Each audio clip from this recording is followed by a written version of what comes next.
এখানে প্রথম যে অঙ্কটা আছে 12 একের দাগে, এখানে কি দেওয়া আছে x y plus p q, আবার ব্র্যাকেটের মধ্যে পরে আছে x y minus p q. তো এটাকে আমরা যদি এটার সঙ্গে এটা গুণ করি বা এটার সঙ্গে এটা গুণ করি, আবার মাইনাস পি কিউর সঙ্গে এখানে এটা দিয়ে গুণ করি, এটা দিয়ে গুণ করি, সেভাবে করলে উত্তর হবে না।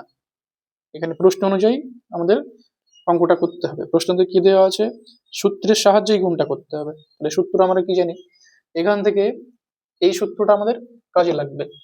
সূত্রটা হচ্ছে কি এ স্কোয়ার মাইনাস বি স্কোয়ার সমান এ প্লাস বি হোল ইন্টু এ মাইনাস বি। এই সূত্র এখানে কিভাবে আসছে দেখতে হবে, এই সূত্রটা কাজে লাগিয়ে অঙ্কটা করতে হবে। তো এখানে এক্স ওয়াইটাকে আমরা কি ভাববো, এ ভাববো, আর পি কিউটাকে আমরা ভাববো বি। তাহলে এই সূত্র অনুযায়ী কি লেখা যাচ্ছে, x y plus p q মানে এ প্লাস বি, আবার x y minus p q মানে এ মাইনাস বি। মানে হচ্ছে কি, আবার বলছি, এক্স ওয়াইটাকে আমরা এ ভেবে নেবো আর পি কিউটাকে বি ভেবে নেবো। তাহলে এই সূত্র এখানে চলে আসছে। তাহলে এখানে আমরা লিখবো কি এক্স ওয়াই এর whole square minus p q এর হোল স্কোয়ার। তাহলে এটাকে আমরা লিখতে পারি, এই যে সূত্র আছে সূত্র অনুযায়ী এক্স ওয়াই এর whole square minus p q এর হোল স্কোয়ার।